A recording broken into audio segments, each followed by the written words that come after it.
മലപ്പുറം പരാമർശം ഏറെ ചർച്ചയായതിന് പിന്നാലെ ഇതാ SNDP യോഗം ജനറൽ സെക്രട്ടറി വെള്ളാപ്പള്ളി നടേശന്റെ മറ്റൊരു പ്രസ്താവന കൂടി വിവാദമായിരിക്കുകയാണ്. പാലായിൽ ക്രിസ്ത്യൻ ആധിപത്യം എന്നാണ് വെള്ളാപ്പള്ളി നടേശൻ പറയുന്നത്. പാലായിൽ തദ്ദേശ സ്ഥാപനങ്ങളിൽ പോലും ഈഴവ പ്രാതിനിധ്യം കുറവെന്ന് വെള്ളാപ്പള്ളി നടേശൻ പറയുന്നു. മാണി സാർ സഹായിച്ചിട്ടുണ്ട്, എന്നാൽ മകൻ സൂത്രക്കാരനാണ് എന്നും വെള്ളാപ്പള്ളി നടേശൻ പറയുകയാണ്. വളർന്നോറും പിളർന്നോറും വളരുകയും ചെയ്യുന്ന പാട്ടുണ്ട് കേരളാംഗങ്ങൾ.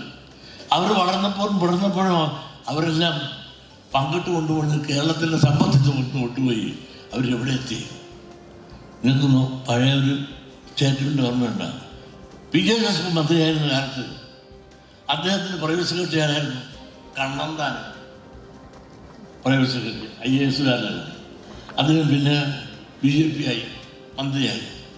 അദ്ദേഹം അന്നൊരു സ്റ്റേറ്റ്മെൻ്റ് ഇറങ്ങി, ഞാൻ 34 കാളെ ഞാൻ ഈ ക്രിസ്ത്യാനിക്ക് കൊടുത്തത്, ഞാനിരുന്ന് ഒപ്പിട്ട്, എന്നിട്ട് ഈ ക്രിസ്ത്യാനിക്ക് നന്ദിയില്ല. ആകട്ടെ, കസേരയിൽ ഇരുന്നിട്ട് കൊടുത്തത് ആർക്കാണ്? ക്രിസ്ത്യാനിക്കാണ്. പിന്നെ മാണി സാർ ചില കാര്യത്തേക്ക് അപ്പം മകൻ സൂത്രക്കാരനാണ്, കരവില്ല. അപ്പം കുറച്ചുകൂടെ നീതി.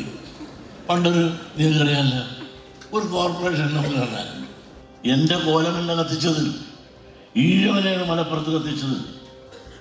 കുഞ്ഞാലിക്കുട്ടി ഉൾപ്പെടെയുള്ള മുസ്ലിം ലീഗുകാരി ഈഴവനെ കത്തിച്ചപ്പോൾ ആ വികാരമാണ് ഈ കൂടി നിൽക്കുന്ന ജനങ്ങളുടെ. പക്ഷെ സാക്ഷാൽ പിണറായി വിജയൻ ഒരു സ്റ്റേറ്റ്മെന്റ് ഇറക്കിയതോടുകൂടി യുവമാരുടെ ക്ലച്ച് താഴെ പിന്നെ കണ്ടില്ല. ഞാൻ വലിയ വർഗീയവാദിയാണ്, ഞാൻ അവിടെ പോയാണ് വലിയ കുഴപ്പം കാണിക്കുന്നത്. നിങ്ങളൊന്ന് ആലോചിച്ചു, ഞാൻ എന്ത് ചെയ്തു? എന്റെ സമുദായത്തിൽ ദുഃഖം ഞാൻ പറഞ്ഞില്ലേ? ആരായാലും പറഞ്ഞില്ലേ?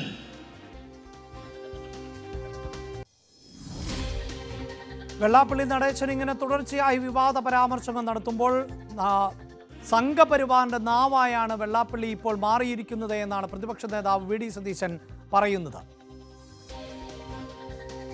ഇതൊരു സംഘപരിവാർ അജണ്ട. അവര് പ്രത്യക്ഷത്തിൽ പറയും ഈ ഹെയ്റ്റ് ക്യാമ്പയിനാണ്, വിദ്വേഷം ഉണ്ടാക്കാൻ, ജാതി മതങ്ങൾ തമ്മിലുള്ള വിദ്വേഷം ഉണ്ടാക്കാൻ വേണ്ടി സംഘപരിവാറിന്റെ പ്രത്യക്ഷത്തിലുള്ള ഒരു അജണ്ട. അത് പരോക്ഷമായി കേരളത്തിന്റെ CPM-ന്റെ കൂടി അജണ്ടയാണ്. ഇത് രണ്ടും ഒരുമിച്ച് പറയുന്നു, അത്രയല്ല. ആരും പറയരുത്, ആരും അത് പറയരുത്. ആരത് പറഞ്ഞാലും ഞങ്ങൾ അതിനെ ആര് പറഞ്ഞാലും കേരളത്തിലെ ജനങ്ങളെ തമ്മിൽ ഭിന്നിപ്പിക്കാൻ വിദ്വേഷത്തിന്റെ ക്യാമ്പയിനുമായി ആരിറങ്ങിയാലും ഞങ്ങൾ അവരെ ചെറുത്തു കൊടുക്കും. ഒരാളെ ഞങ്ങൾക്ക് ഭയമില്ല, ഒരാളെ. വെള്ളാപ്പള്ളി നടേശനെതിരെ രൂക്ഷ വിമർശനവുമായി കത്തോലിക്ക Congress global director father Philip കവിയിലും രംഗത്തു വന്നു. തീർച്ചയായും വെള്ളാപ്പള്ളി നടേശൻ എന്ന സമുദായ നേതാവിന് അദ്ദേഹത്തിൻ്റെ സമുദായത്തിൻ്റെ അവകാശങ്ങൾക്ക് വേണ്ടി പറയാൻ അവകാശമുണ്ട്, അതിനെ ഞങ്ങളൊക്കെ ബഹുമാനിക്കുന്നുമുണ്ട്. പക്ഷേ അതൊരു മറ്റൊരു സമുദായത്തെ ഇകഴ്ത്തി പറഞ്ഞോ, മറ്റൊരു സമുദായത്തിന് അവകാശങ്ങളെ ഹനിക്കണമെന്ന് പറഞ്ഞ് ചെയ്യാൻ പാടില്ല. അപ്പോൾ അദ്ദേഹം മുസ്ലിങ്ങളെയും ക്രൈസ്തവരെയും പേരെടുത്ത് പറഞ്ഞ് ഇകഴ്ത്തി പറയുന്നതായി ഞങ്ങളുടെ ശ്രദ്ധയിൽപ്പെട്ടു.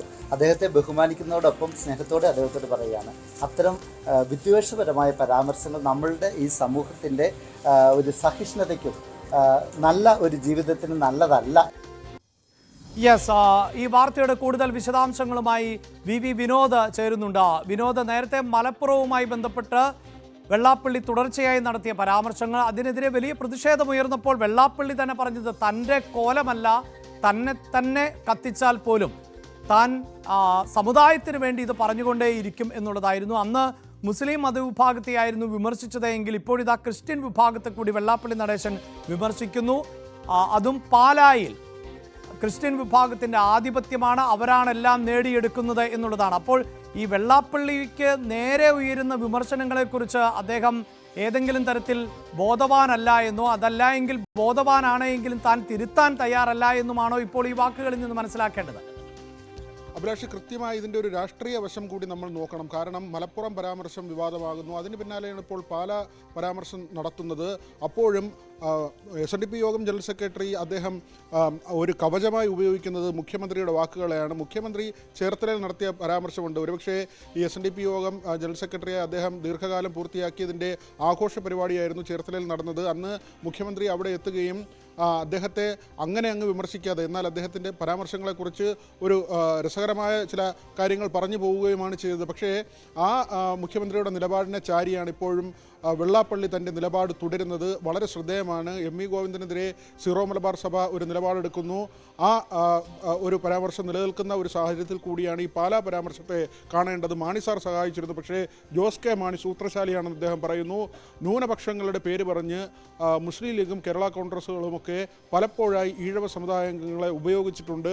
സെക്രട്ടേറിയറ്റ് സമരം ഉൾപ്പെടെയുള്ള കാര്യങ്ങളിൽ പിന്നാക്കക്കാരാണ്, ന്യൂനപക്ഷമാണ് എന്ന പേരിൽ ഒരുമിച്ച് സംഘടിതമായി സമരങ്ങൾ നയിക്കുകയും അധികാരത്തിലെത്തുമ്പോൾ ഈ അവകാശങ്ങളും സമ്പത്തും ഈ രണ്ട് വിഭാഗങ്ങളും തട്ടിയെടുക്കുന്നു എന്ന ഒരു പരാമർശമാണ്. തീർത്തും വിദ്വേഷ പരാമർശം എന്ന തരത്തിൽ UDFിൻ്റെയും കോൺഗ്രസിൻ്റെയും ഒക്കെ തന്നെ ഭാഗത്ത് നിന്ന് ഇത് വലിയ വിവാദമായി ഉയർന്നു വരുന്ന സാഹചര്യമുണ്ടായി. മുസ്ലിം ലീഗിൻ്റെ നേതൃത്വത്തിൽ കോലം കത്തിക്കുന്ന നിലയുണ്ടായി. പക്ഷേ അപ്പോഴും വെള്ളാപ്പള്ളി പറയുന്നത് തനിക്കെതിരെ ഇങ്ങനെയുള്ള നീക്കങ്ങൾ നടത്തുമ്പോൾ ഇന്നത്തെ SNDP യോഗത്തിൻ്റെ പരിപാടിയിൽ പോലും കൂടുതൽ ആളുകൾ എത്തിയത് തനിക്ക് പിന്തുണ ലഭിക്കുന്നത് കൊണ്ടാണെന്ന് അദ്ദേഹം പറയുന്നു. തദ്ദേശ തിരഞ്ഞെടുപ്പ് ആസന്നമാവുകയാണ്. ഒരു സമ്മർദ്ദതന്ത്രം എന്ന നിലയ്ക്ക് കൂടി വെള്ളാപ്പള്ളിയുടെ ഈ നീക്കങ്ങളെ കാണുന്നവരുണ്ട്. പരമാവധി സമുദായാംഗങ്ങൾ സ്ഥാനാർത്ഥികളായി ഏത് പാർട്ടിയിലായാലും എത്തണമെന്ന കാര്യമാണ് വെള്ളാപ്പള്ളി ആവർത്തിച്ച് പറയുന്നത്. മറ്റൊരു കാര്യം ശ്രദ്ധേയമായത് VD സതീശൻ്റെ ഇന്നത്തെ പരാമർശമാണ്. നേരത്തെ അതിരൂക്ഷമായി വെള്ളാപ്പള്ളി VD സതീശനെ തുടരെ പറയുന്ന ഒരു സാഹചര്യമുണ്ടായിരുന്നു. അടുത്ത തവണ അധികാരത്തിലെത്തിയില്ലെങ്കിൽ താൻ രാഷ്ട്രീയ വനവാസത്തിന് പോകുമെന്ന് ഒരു ഘട്ടത്തിൽ VD സതീശന് തിരികെ പറയേണ്ടി വന്നു. പക്ഷേ ഇന്ന് കുറച്ചുകൂടി രൂക്ഷമായ ഭാഷയിൽ തന്നെയാണ് VD സതീശൻ ഇതിൽ പ്രതികരിച്ചിരിക്കുന്നത്. കാരണം CPM രഹസ്യമായി ചെയ്യുന്നതും വെള്ളാപ്പള്ളി വളരെ പരസ്യമായി ചെയ്യുന്നതും BJPക്ക് വേണ്ടിയുള്ള അല്ലെങ്കിൽ സംഘപരിവാർ ശക്തികൾക്ക് വേണ്ടിയുള്ള പ്രവർത്തനമാണ്. വിദ്വേഷപരമായ നടപടികളാണ്, ജനങ്ങളെ ഭിന്നിപ്പിക്കുന്നതിന് വേണ്ടിയുള്ള നീക്കമാണ് ഇരു കൂട്ടരും നടത്തുന്നതെന്ന് VD സതീശൻ ഇന്ന് തുറന്നടിക്കുന്നു. കത്തോലിക്ക കോൺഗ്രസിൻ്റെ പ്രതിഷേധം വെള്ളാപ്പള്ളിക്കെതിരെ ഉണ്ടാകുന്നു. സ്വന്തം സമുദായത്തെക്കുറിച്ച് അദ്ദേഹം പറയുന്നതിൽ കുറ്റമില്ല, പക്ഷേ മറ്റ് സമുദായങ്ങളെക്കുറിച്ച് അദ്ദേഹം പറയുന്നത് ശരിയല്ല എന്ന കാര്യമാണ് ഇന്നിപ്പോൾ ഒരു വിമർശനമായി വന്നിട്ടുള്ളത്. ഏതായിരുന്നാലും വലിയ വിവാദമുണ്ടാക്കുന്നൊരു കാര്യം തന്നെയാണ്. കാരണം മലപ്പുറം പരാമർശം ആ നിലപാടിൽ ഉറച്ചു നിൽക്കുന്നുവെന്ന് വെള്ളാപ്പള്ളി പറയുന്നു. ഇപ്പോൾ പാലയിൽ ക്രിസ്ത്യൻ ആധിപത്യമെന്ന് പറയുന്നു. ക്രൈസ്തവർ അല്ലെങ്കിൽ കേരള കോൺഗ്രസുകൾ വിഘടിച്ച് അവർ പലപ്പോഴും അധികാരത്തിൻ്റെ ഭാഗമായി നിൽക്കുകയും അങ്ങനെ സമ്പത്ത് അവർ കവരുകയും ചെയ്യുന്നുവെന്ന് വെള്ളാപ്പള്ളി പറയുന്നു. ഈഴവ പ്രാതിനിധ്യം തീരെ തദ്ദേശ സ്ഥാപനങ്ങളിൽ ഇല്ലാതെ പോകുന്നുവെന്ന് അദ്ദേഹം പറയുമ്പോൾ ഈ മലപ്പുറം പരാമർശവും പാലാ പരാമർശവും വരും ദിവസങ്ങളിൽ വലിയ രാഷ്ട്രീയ ചർച്ചയായി മാറുമെന്നത് ഉറപ്പാണ്. മലപ്പുറം പരാമർശത്തിന് പിന്നാലെയാണ് ഇപ്പോൾ പാലാ പരാമർശവുമായി വെള്ളാപ്പള്ളി നടേശൻ എത്തുന്നത്. പ്രത്യേകിച്ച് ക്രൈസ്തവ വിഭാഗത്തിൽപ്പെട്ടവരുടെ ആധിപത്യമാണ്, അവരാണ് പാലായെ നിയന്ത്രിക്കുന്നത് എന്ന് പറയുക മാത്രമല്ല അവർ അവകാശങ്ങൾ നേടിയെടുക്കുന്നു എന്നുകൂടി പറയുമ്പോൾ അത് വരും ദിവസങ്ങളിൽ രാഷ്ട്രീയമായി കൂടുതൽ ചർച്ച ചെയ്യപ്പെടുക തന്നെ ചെയ്യും.